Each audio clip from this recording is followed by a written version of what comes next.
Hey there, Larry, my friend. So great check-in.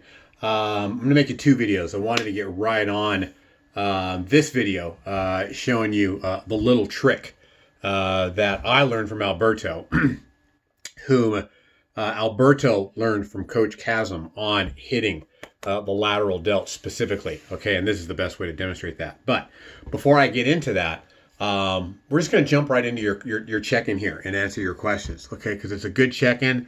And yeah, let's just get right into it. Okay, so let's talk about the delt here in just a second. We probably can make that change, but let me talk about that. I want you to do something for me first because it'll make the Y raise better. Okay, probably you're just not coordinated enough to hit your lateral delt. Okay, and so that's what we're going to work on. But first of all, well, I'll save that for when I do your second video on your sheet there. I'll send you my physique pictures of my next check-in. Okay, can we change our program to 4 times up or 1 time lower when we start the prep so we don't rob the body's overall recovery capability? You know, really, to be honest with you, Larry, I'm thinking about just doing 3 up or 1 lower. We'll cross that bridge when we get there. Right now, we want to milk everything that we can out of this because this is actually our opportunity to grow a little bit. Okay. But yeah, we'll cross that bridge when we get there. Okay. And your next question kind of relates to that, right?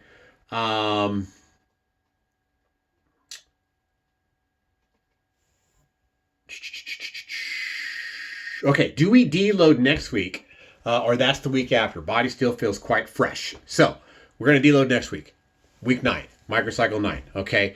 Remember, my friend, we deload so that you constantly stay fresh because your body can only grow muscle when you are feeling fresh. Okay. If you're at all feeling beat up or you're all feeling at all feeling that systemic fatigue that comes along with being tired, lack of motivation in the gym, just kind of going through the motions, you're not growing muscle, okay?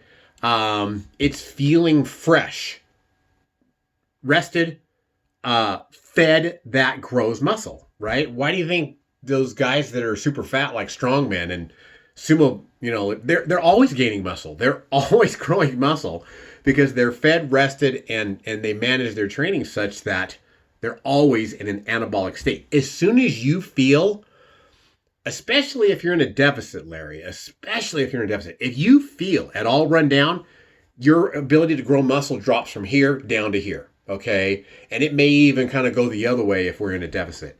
We want to keep on top of deloads such that you are always in a muscle building state, okay?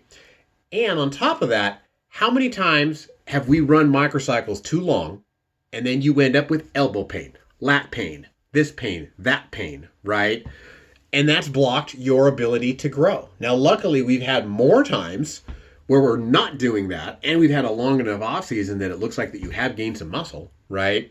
But we are deloading in microcycle 9, week 9, and we're going to keep deloading every 2 to 3, every 3rd to 4th week through the entire prep so that you always feel fresh, okay?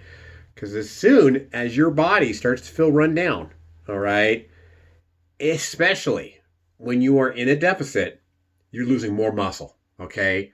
Your body can only gain muscle and help maintain muscle when you are feeling fresh. So we want to deload so that basically you're always feeling fresh, both in the off season and during prep, okay? All right, you can tell I've been wearing my hood because my hair is all messed up. Okay.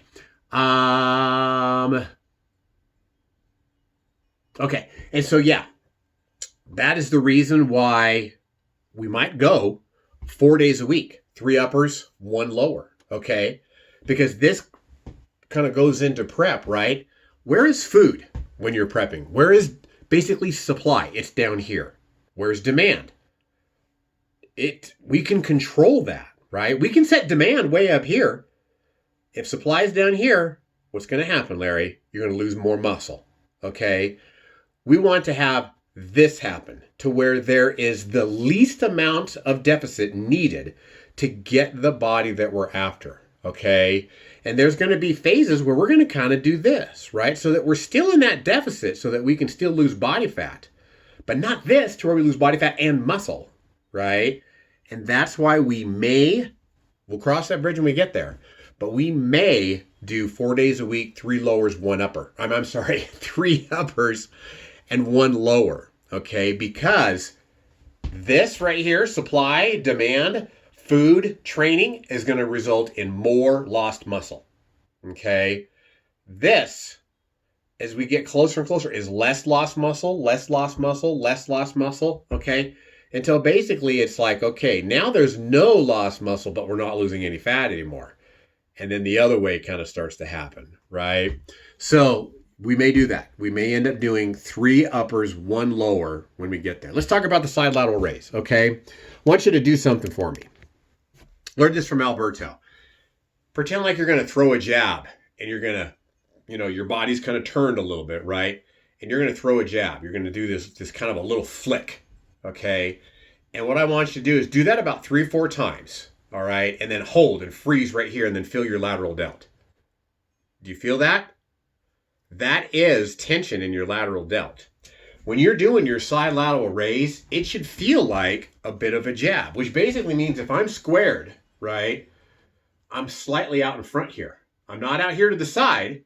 I'm slightly out in front here because that's how we get that lateral delt engaged, right? That's how I like to teach people to do the upright row as well. It's not this far out here because the dumbbell's too heavy, but you're starting this way, okay? And then you're doing the upright row. You're getting this way, and Larry, just practice it for a second. Put your finger and push right on that lateral delt. Go forward and then up. It's all lateral delt right there. So do the side lateral raise just like you have been with the implements, the dumbbells that you've been using, okay? And let's get that mastered, and then we'll do the Y raise, okay? So you put in here, I don't really feel a lot of tension on my lateral delt comparing to dumbbell raise. I was thinking if we can change the seated cable Y raise. So if we just go straight to the seated cable Y raise, you're just going to get more of the same thing. Or if you do feel it, it's going to be like 70% of what you could feel it. If we master the side lateral raise with that little bit of a flick kind of out in front, okay? So if I'm facing the camera, it kind of looks like this. It's not out to the side like this. It's out in front like this, right? So you flick it out there, get it there, slow on the way down, controlled pause. Get it out there, slow on the way down, controlled pause. Let's do that for another week or 2, okay? And then if you do the Y raise, right, like this, you're going to find that it's actually better. You're going to be able to do that 100% instead of just jumping right into it and only getting 70% out of it. Because that Y raise is basically doing the same thing, right? These cables are behind you right here, and you're just flicking them out there in front with those cables behind you, okay? Now remember, I think you got this backwards. I think I know what you meant. I just think that you didn't say it right. I think you got your mix all talked up, okay? I was watching Coach Casson from N1 saying that the Y raise can get the delt loaded more at the fully shortened position.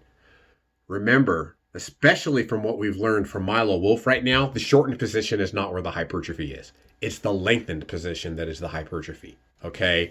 So when you're doing your Y raise, you don't want to do the shortened position like this, right?